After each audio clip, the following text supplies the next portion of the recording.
Mateo Londoño estaba archivando los últimos documentos de la noche cuando su teléfono vibró con un número privado. Lo ignoró al principio. A esa hora nadie lo llamaba, y menos desde un número oculto. Pero el celular insistió, esta vez con una notificación de mensaje de voz. Cuando lo abrió, la sangre se le heló. Mateo, soy Álvaro Vélez. Necesito hablar contigo. Es urgente. No llames de vuelta. Te enviaré instrucciones. Mateo se quedó inmóvil. El nombre era demasiado pesado para que fuera una broma. Álvaro Vélez, el expresidente más hermético del país, alguien que rara vez daba entrevistas, menos aún se comunicaba con investigadores jóvenes como él. Antes de que pudiera procesar el mensaje, recibió otro. Un texto sin remitente. Te están observando. No confíes en nadie. Reúnete conmigo mañana. Lugar: El Mirador, 7:15 de la mañana. Mateo leyó la frase 2 veces. Luego una tercera. ¿Quién enviaría algo así? ¿Y por qué advertirle si supuestamente era Vélez quien pedía verlo? Guardó el teléfono y decidió caminar a casa, intentando aclarar su mente. La calle estaba silenciosa, apenas rota por el sonido distante de un motor. No le dio importancia hasta que notó que el mismo ruido se mantenía detrás de él, a la misma distancia, como siguiéndolo. Aceleró. El motor también. Una sombra avanzó desde el otro lado de la calle. Mateo se detuvo. La figura parecía observarlo, inmóvil, con el rostro oculto por una gorra. No se acercó. No habló. Solo estaba allí, como si tomara nota de cada uno de sus pasos. Mateo sintió un escalofrío que le recorrió la espalda. No era paranoia. Alguien realmente lo estaba vigilando. Al llegar a su apartamento, cerró la puerta con doble seguro y apagó todas las luces. Se apoyó contra la pared tratando de regular su respiración. ¿Qué podría querer Vélez de él? ¿Qué secreto podría ser tan grande como para ponerlo en riesgo antes si quiere conocerlo? Una notificación iluminó su teléfono. Otro mensaje, esta vez mucho más críptico. No hables con nadie del pasado. No abras lo que te enviaron hace meses. Mateo sintió un vuelco en el estómago. Hace meses había recibido un paquete sin remitente, un sobresellado con un símbolo extraño, un círculo incompleto. Nunca lo abrió. Lo dejó guardado en una caja, suponiendo que era un error postal. Ahora entendía que no lo era. Al sacar el sobre para examinarlo nuevamente, encontró algo que antes no había visto. Una pequeña marca en la esquina, casi imperceptible, como si alguien lo hubiera colocado allí a propósito. Una marca idéntica al símbolo en el mensaje anónimo. Se sentó lentamente. Algo muy peligroso estaba ocurriendo, y lo había alcanzado a él. Sonó nuevamente su teléfono. Esta vez un vídeo corto. Mateo lo abrió con el corazón latiendo rápido. Era una grabación nocturna. Una toma borrosa de él caminando hacia su edificio, y detrás la figura de la gorra observándolo desde lejos. El mensaje final apareció escrito sobre la imagen. Mañana no llegues tarde. No sabrás si es la última oportunidad. Mateo cerró el teléfono, consciente de que ya no tenía elección. Debía reunirse con Álvaro Vélez. Porque, de algún modo, ambos estaban atrapados en algo que alguien quería mantener enterrado. Y esa sombra que lo vigilaba no pensaba detenerse. El Mirador siempre había sido un lugar tranquilo. Un café en la parte alta de la ciudad, con vista a las montañas y mesas de madera que crujían con el viento frío de la mañana. Pero ese día, para Mateo, tenía un aire distinto, casi opresivo, como si cada sombra escondiera un secreto. Llegó a las 7:10 de la mañana, 5 minutos antes de lo acordado, revisando a cada momento si alguien lo seguía. El mismo motor de la noche anterior no se escuchaba, pero la sensación de vigilancia era tan fuerte que casi podía tocarla. Escogió una mesa en la esquina, cerca de una ventana amplia. Desde allí podía ver todo el local. Y fue entonces cuando lo vio. Álvaro Vélez entró con pasos lentos, apoyándose apenas en el bastón que llevaba desde años atrás. Parecía más delgado, más cansado, como si sus últimos meses hubieran sido una batalla personal. Llevaba gafas oscuras y una gorra discreta, detalles que jamás habría usado en público durante su mandato. Pero había algo más. Antes de avanzar hacia Mateo, Vélez escaneó todo el café, cada persona, cada mesa, las cámaras en las esquinas. No era simple cautela. Era miedo. Cuando por fin se sentó frente a él, no se quitaron las gafas. Gracias por venir, susurró, apenas moviendo los labios. Mateo tragó saliva. ¿Por qué yo? Ni siquiera lo conozco. Vélez apoyó ambas manos sobre la mesa. Sus dedos temblaban ligeramente. Porque tú recibiste el sobre. Eso te convierte en el único que aún no está comprometido. Mateo abrió la mochila y sacó el sobresellado con el símbolo del círculo incompleto. ¿Qué es exactamente esto? Vélez tensó la mandíbula, como si la respuesta fuera demasiado pesada. Un error del pasado que nunca debió salir a la luz. Mateo intentó repreguntar, pero Vélez levantó una mano, señal de advertencia. Escúchame bien, no confíes en nadie. Desde que ese sobresalió de donde estaba guardado, hay gente buscando eliminar todo rastro de él. Antes de que Mateo pudiera responder, Vélez miró hacia la entrada. Su rostro cambió levemente, apenas un gesto, pero suficiente para entender que algo no estaba bien. Mateo siguió su mirada. Un hombre acababa de entrar. Chaqueta oscura, gorra baja, postura rígida. No pidió nada en el café. No buscó mesa. Solo se quedó en la entrada escaneando el lugar, exactamente igual que Vélez al llegar, pero sin intentar disimularlo. Vélez murmuró: «No hables, no mires, no reacciones». Pero era tarde. El hombre en la entrada ya los había encontrado con la mirada.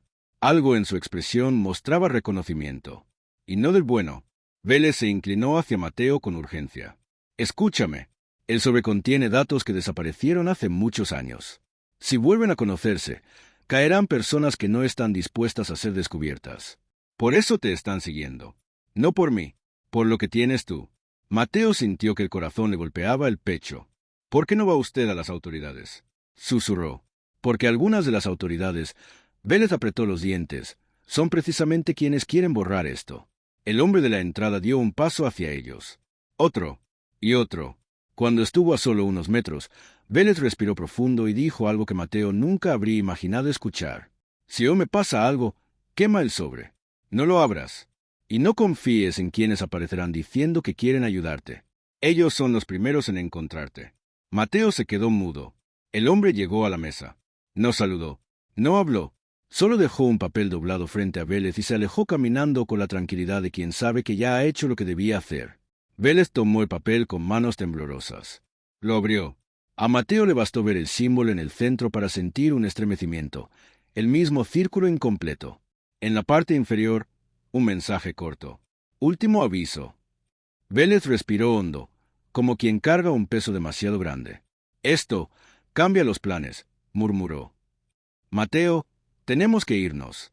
Ahora, Mateo asintió, aunque cada fibra de su cuerpo le pedía quedarse quieto. Cuando ambos se levantaron, notó algo peor. No era solo el hombre de la entrada. Había otra persona sentada en la barra, y otra en la terraza, todos con la misma actitud, quietos, atentos, observándolos. Alguien había llegado antes que ellos. Alguien que ya sabía que Mateo y Vélez se encontrarían allí, y no parecían dispuestos a dejarlos salir fácilmente. «Perfecto. Aquí tienes el capítulo 3, 4000 caracteres, manteniendo suspenso, tensión y sin contenido inapropiado». Fue capítulo 3. La huida del mirador. Sombras entre la multitud. El instante en que Mateo y Vélez se pusieron de pie, el ambiente del café cambió. No fue algo visible, sino un ajuste silencioso. Las respiraciones se contuvieron, los murmullos bajaron, las miradas se afilaron. Había 4 personas mirándolos. Quizá 5, todas con la misma expresión vacía, casi profesional. Vélez inclinó la cabeza, como si le pesara, y murmuró: «Mantén la calma. Sal despacio», como si nada ocurriera. Mateo asintió, aunque la tensión en su cuello era tan fuerte que parecía que sus músculos iban a romperse. Caminó hacia la salida junto a Vélez con pasos lentos, sintiendo que cada uno retumbaba en el suelo del café. El hombre de chaqueta oscura, el que había dejado el papel, se movió apenas hacia un costado, como cediéndoles el paso. Una cortesía falsa, demasiado calculada. Cuando estuvieron a 1 metro de la puerta, una mano se posó sobre el hombro de Mateo. «Deja el sobre», ordenó una voz grave, sin levantar el tono. Mateo no se atrevió a girarse. Su respiración se cortó por un segundo. Vélez habló sin voltear: «No haga una estupidez. No aquí». La mano apretó más fuerte. Mateo sintió el peso del miedo hundirse en su estómago. «Última vez», dijo la voz. «El sobre». De pronto, Vélez se movió con inesperada agilidad. Empujó a Mateo hacia adelante y lo obligó a cruzar la puerta. En el mismo instante, alguien dentro del café gritó algo que Mateo no alcanzó a entender. El aire se llenó de tensión, y luego escuchó el sonido seco de una mesa golpeando el piso. Mateo salió corriendo cuesta abajo. El mirador quedaba en una zona alta, con calles estrechas que serpenteaban hacia la ciudad. Detrás de él, pasos rápidos, múltiples. Vélez lo alcanzó, respirando con dificultad. A la camioneta, indicó, señalando un vehículo gris estacionado unos metros más abajo. Mateo quiso preguntar si era seguro, pero no había tiempo. Al llegar, Vélez abrió la puerta trasera y empujó a Mateo adentro.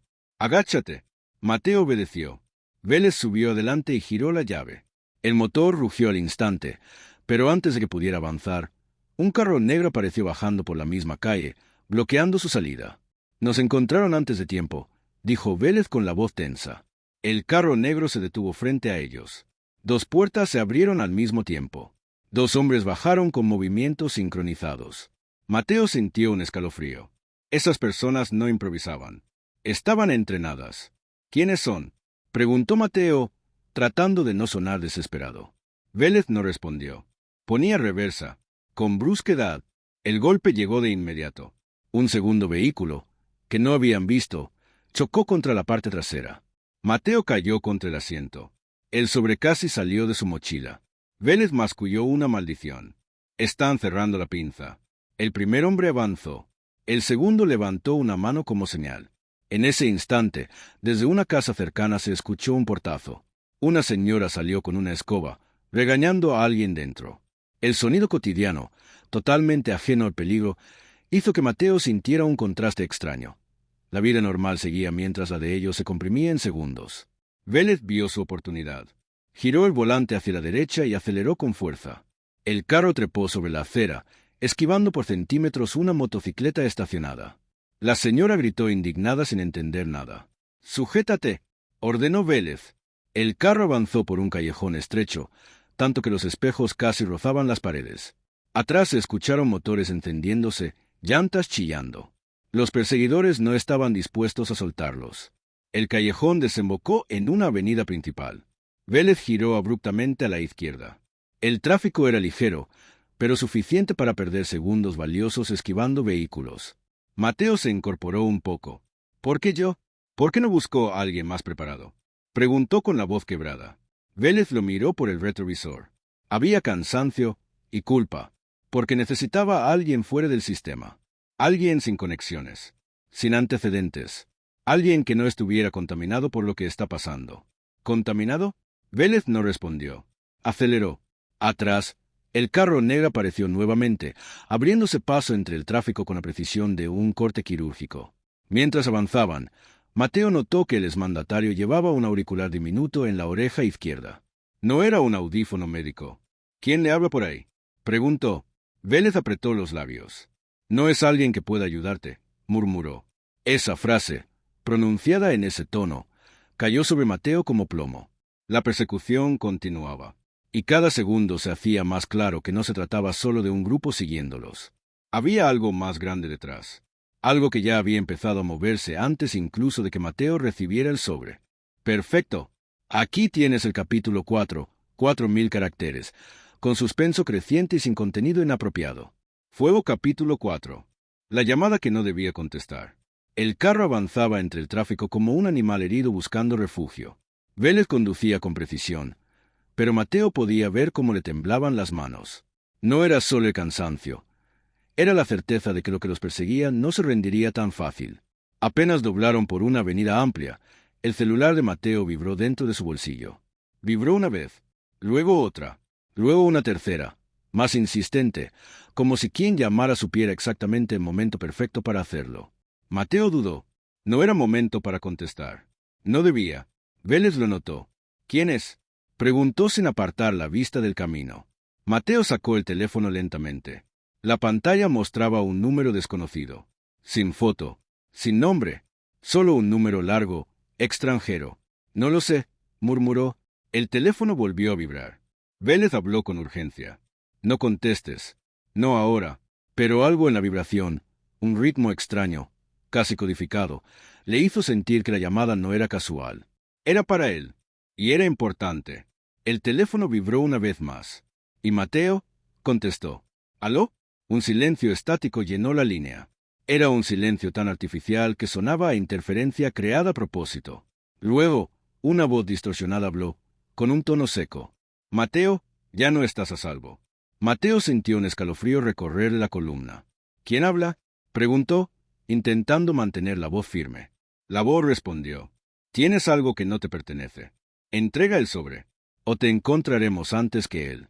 Mateo miró a Vélez, que lo veía con los ojos muy abiertos, negando con la cabeza como si la llamada fuera un error imperdonable. ¿Quiénes son ustedes?, insistió Mateo. La voz no respondió la pregunta. En cambio, dijo algo mucho peor. Sabemos hacia dónde van, y sabemos con quién estás. Mateo tragó saliva. No tienen idea de lo que está en juego, dijo con valentía que no sentía. Yo no voy a entregar nada. Hubo un silencio breve. Luego, la voz pronunció una frase que congeló la sangre de Mateo. Mateo, no te das cuenta de que te están usando. La llamada se cortó al instante. Cero señal. Cero rastro. Mateo seguía mirando el teléfono, paralizado.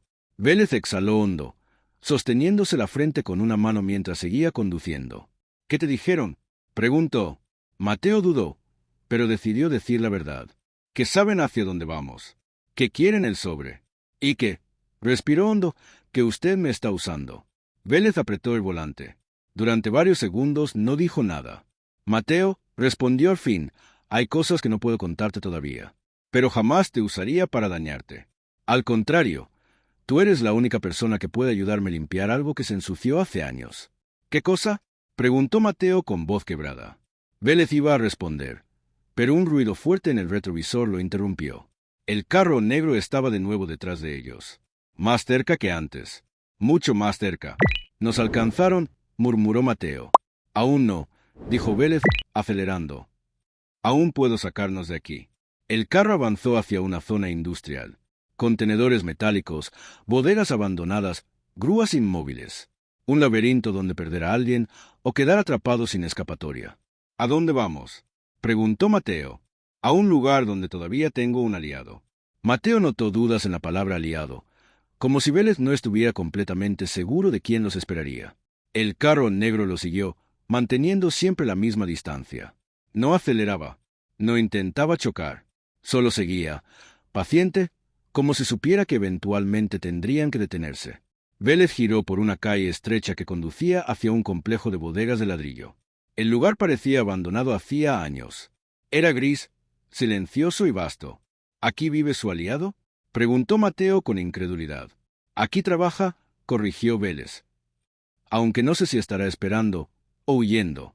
Cuando Vélez estacionó, Mateo sintió un silencio tan denso que casi lastimaba los oídos.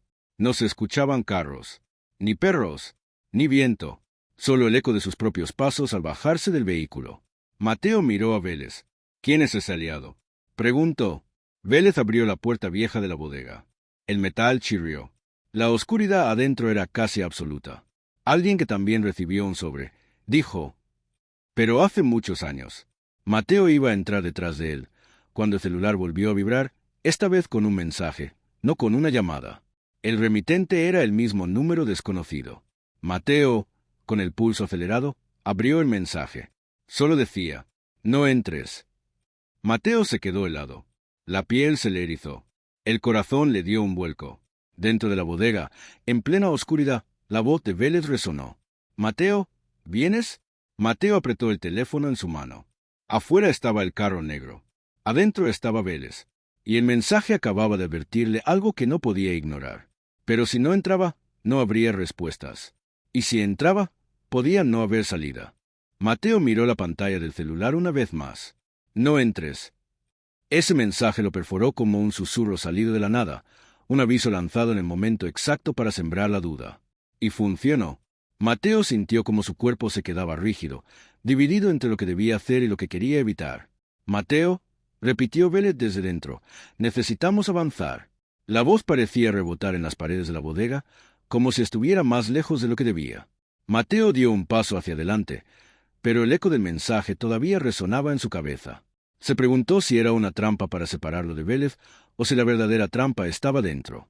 La luz del exterior entraba apenas unos metros, iluminando polvo suspendido, viejas cajas de madera y un piso irregular.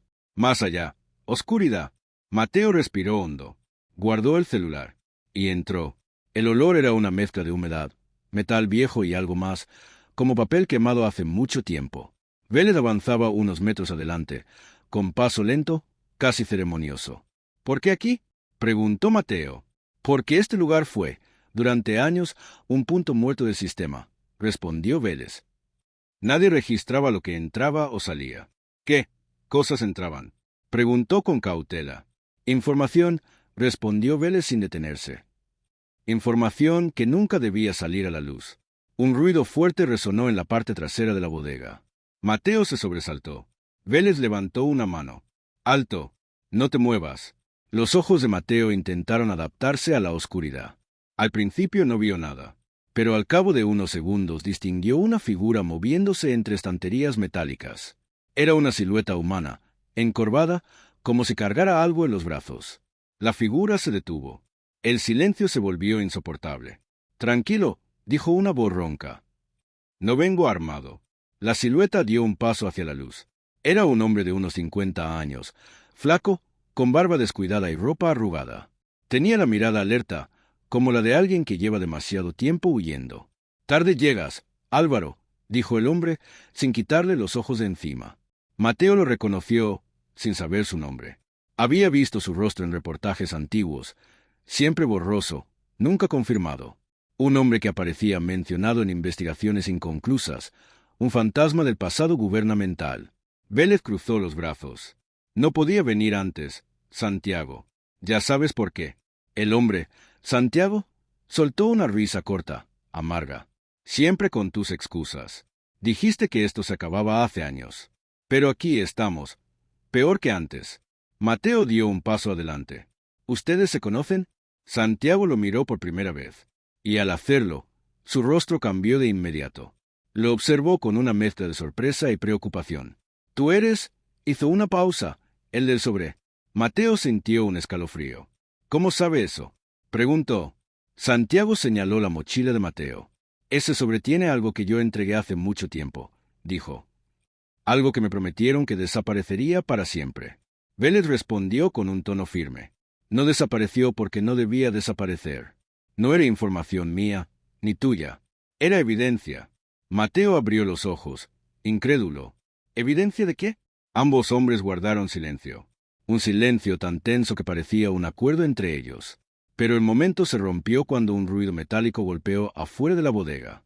Fuerte, muy fuerte. Luego, voces. Pasos. Múltiples. Santiago palideció. «¿Lo seguiste, Álvaro?», susurró con desesperación. «No fueron ellos», protestó Vélez. «Nos estaban vigilando desde antes». Mateo sintió el corazón acelerarse. Reconoció el sonido de un motor apagándose, el del carro negro. La bodega tembló levemente cuando otra puerta se cerró al otro lado del edificio. «Estamos rodeados», dijo Santiago. Vélez respiró profundo, intentando mantener el control.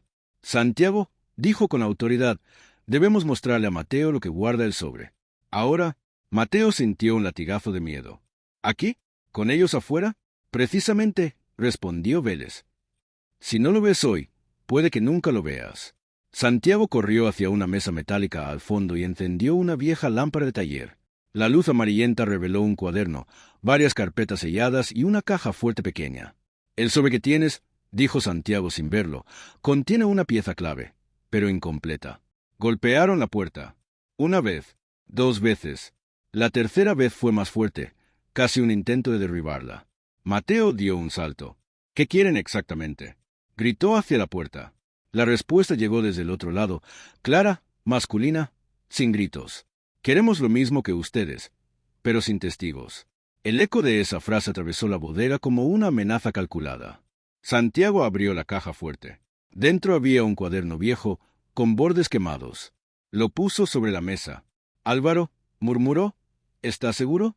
Vélez asintió. «Mateo debe saberlo. Él tiene que decidir qué hacer a partir de ahora».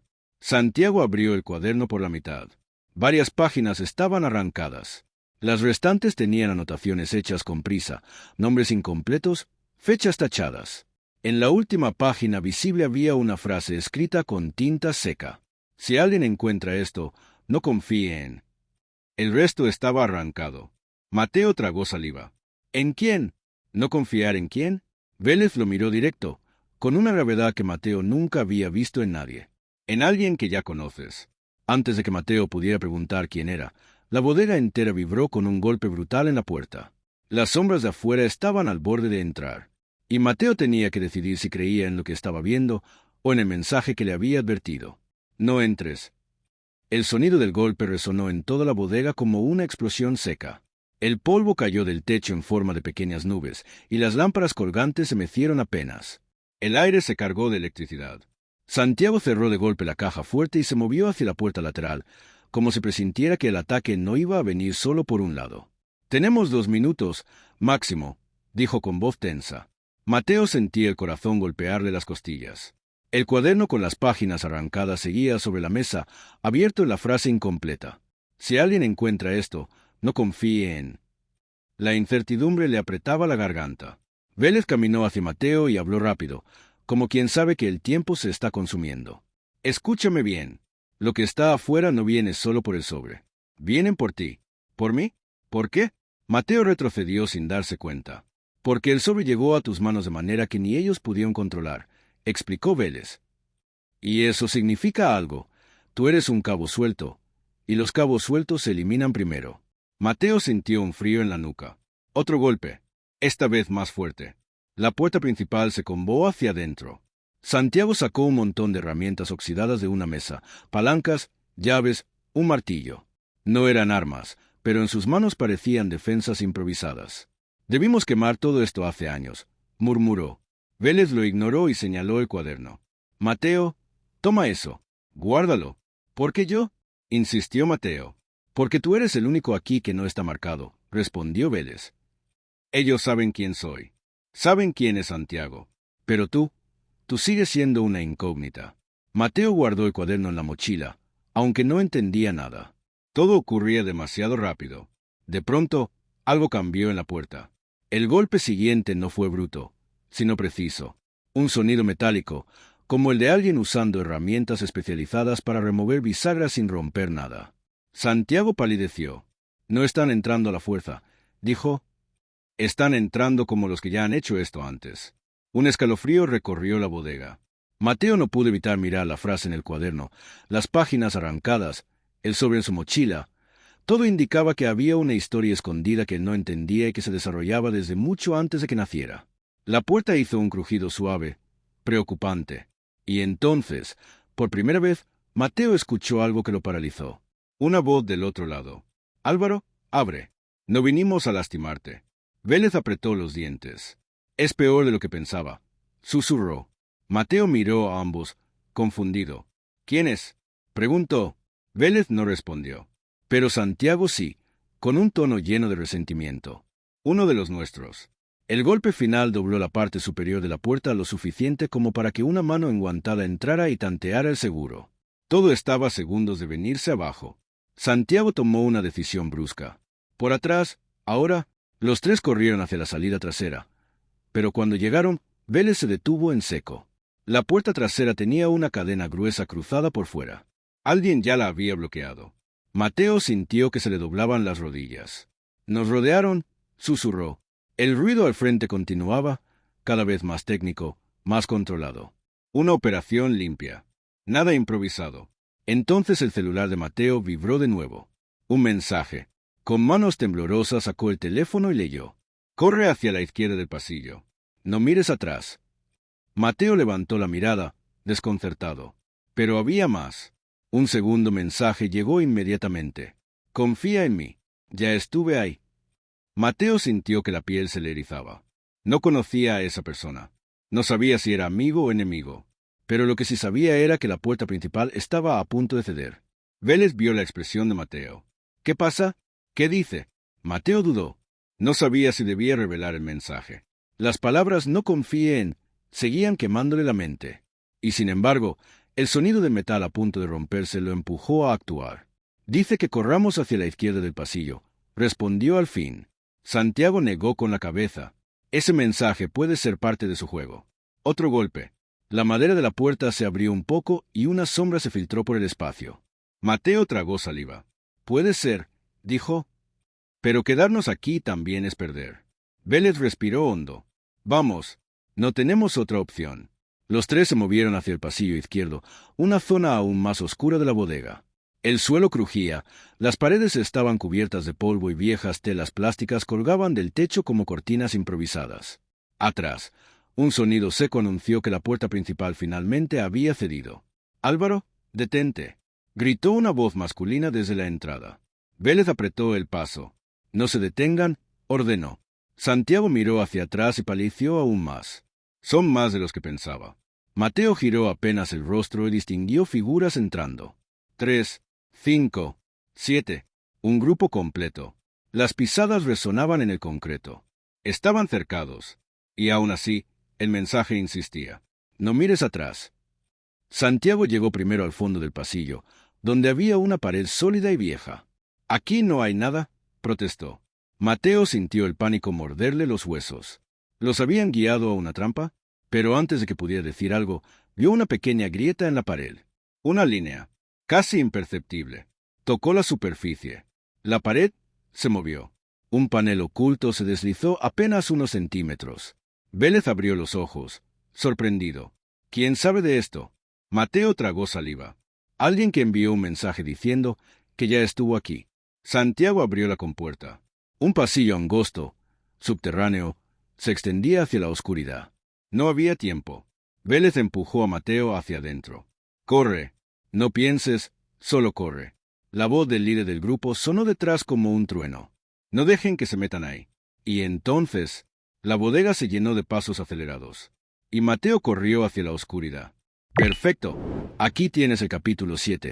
Continuando la historia, manteniendo que Álvaro Vélez es un personaje totalmente ficticio y sin incluir contenido peligroso. Extensión aproximada, 4.000 caracteres. Libro Azul, capítulo 7. Las cámaras que no deberían existir. El eco de la lluvia golpeando las ventanas del piso 21 hacía que cada sombra pareciera más larga, más nerviosa. Mateo, con la respiración acelerada, revisaba una vez más los fragmentos del archivo que habían logrado rescatar. Álvaro Vélez caminaba detrás de él, en silencio, como si midiera cada paso para no empeorar lo que ya intuía que estaba por explotar. «¿Esto estaba en tu oficina?», preguntó Mateo, sin girarse. «En un doble fondo de mi escritorio», respondió Vélez. «Yo no lo puse ahí». Mateo tragó saliva. Si el expresidente ficticio nunca guardó ese material, ¿quién lo hizo? ¿Y por qué elegir justo ese día para que ellos lo encontraran? En la pantalla, un mapa con puntos rojos parpadeaba. Eran coordenadas. Muchas, demasiadas. Son ubicaciones de cámaras, dijo Mateo. Cámaras de vigilancia no registradas. Álvaro se acercó, frunciendo el ceño con una preocupación distinta a las anteriores. «Eso no puede ser posible». «Esos lugares». Se detuvo, reconociendo varios puntos. Centros comunitarios, una antigua comisaría, una universidad, sitios donde yo estuve hace años. «Y no solo tú», añadió Mateo, ampliando la imagen. «Mira esto». Al hacer zoom, se desplegó una fecha. Hace 12 años. Y una etiqueta. Proyecto Lu 17. El nombre fue suficiente para que el color abandonara el rostro de Vélez. «Pensé que ese proyecto se había cancelado», murmuró. «Nunca debió avanzar». Mateo lo miró, tensando la mandíbula. «Tú participaste, ¿cierto?» «No. Me lo presentaron cuando era mandatario, pero lo rechacé. Era una red de vigilancia demasiado invasiva. No había forma de controlarla. Alguien siguió adelante sin mi autorización». El silencio se volvió más pesado que la lluvia. Mateo se inclinó hacia la pantalla, cuando algo llamó su atención. Un punto rojo que parpadeaba diferente. Más rápido, como si estuviera activo en ese mismo momento. «Ese está en este edificio», susurró. Apagaron las luces al mismo tiempo, sin necesidad de ponerse de acuerdo. El piso quedó a oscuras salvo por el resplandor del monitor. Mateo tomó su celular y activó la linterna. Entre los dos comenzaron a revisar las esquinas del techo, detrás de las rejillas del aire, los bordes de los estantes. 5 minutos después, Álvaro detuvo a Mateo con un gesto.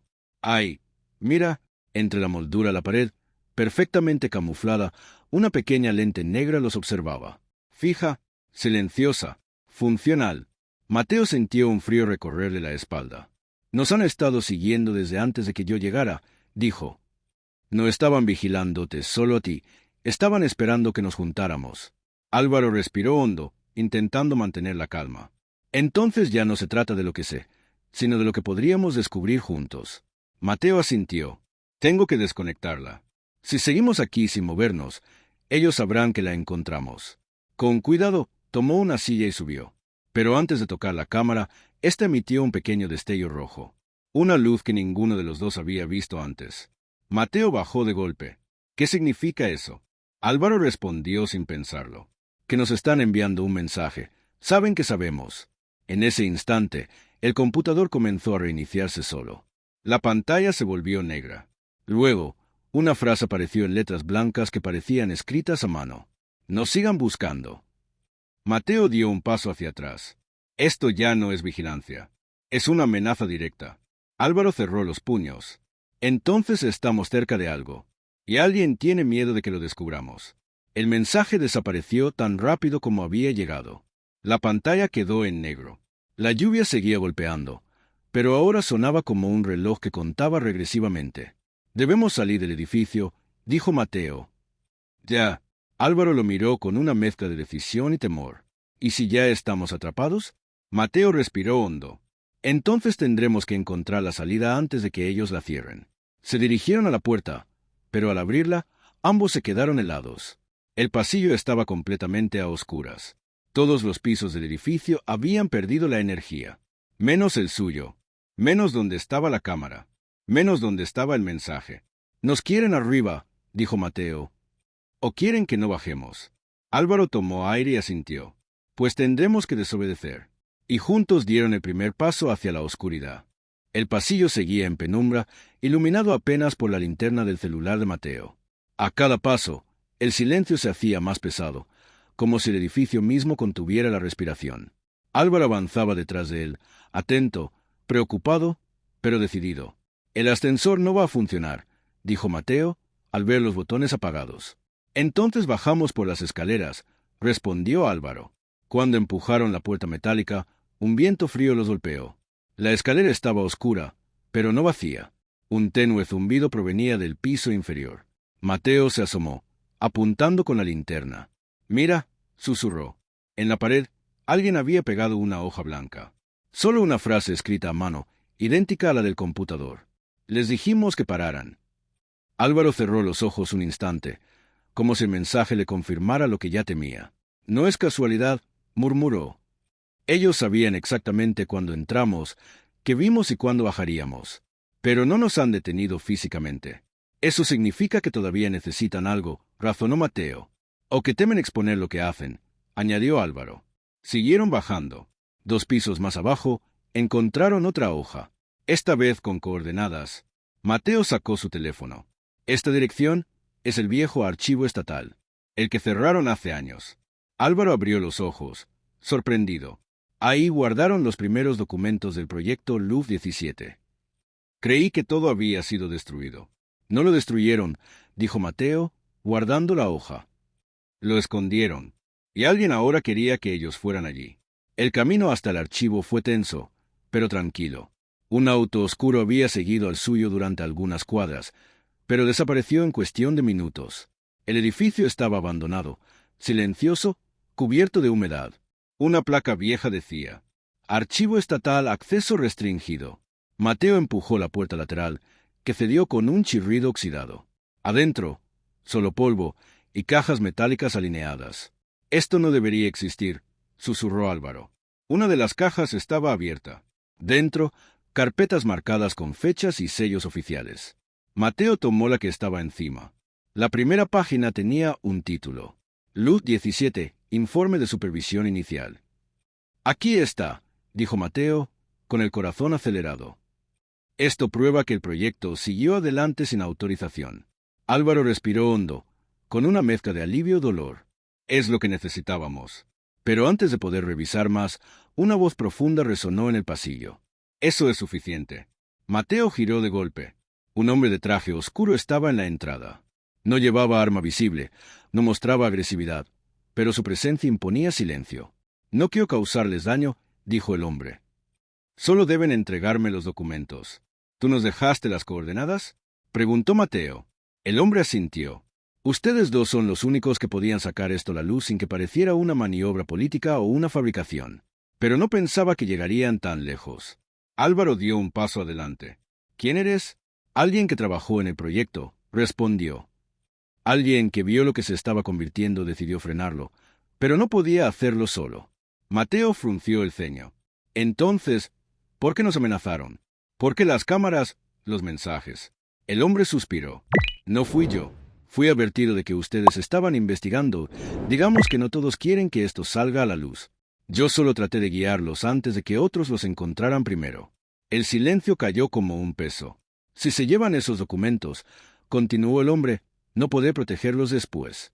Y quienes aún defienden Lu 17 harán todo lo posible por desacreditar lo que digan. Mateo miró las carpetas. Luego a Álvaro. Finalmente al hombre. No las vamos a destruir, dijo Mateo con calma. Pero tampoco nos vamos a quedar callados. Álvaro asintió. Este proyecto cruzó líneas que no debían cruzarse. Es nuestro deber que nadie pueda repetirlo. El hombre apretó los labios, luego dio un paso atrás. Entonces corran, porque después de hoy ya no tendré forma de cerrarles el camino. Sin añadir más, se marchó. Horas después, ya fuera del edificio, Mateo y Álvaro observaron el amanecer desde el auto. Entre ambos, una caja llena de documentos. ¿Estás seguro?, preguntó Mateo. Esto puede cambiar muchas cosas. Álvaro miró el horizonte, tranquilo por primera vez. La verdad siempre cambia cosas, pero también las limpia. Mateo sonrió. ¿Listo para lo que venga? Listo, respondió Álvaro. Y esta vez no estaremos solos. El sol terminó de salir, iluminando la caja con los papeles que, por años, habían permanecido enterrados. Ya no más, había llegado el momento de contar la historia completa.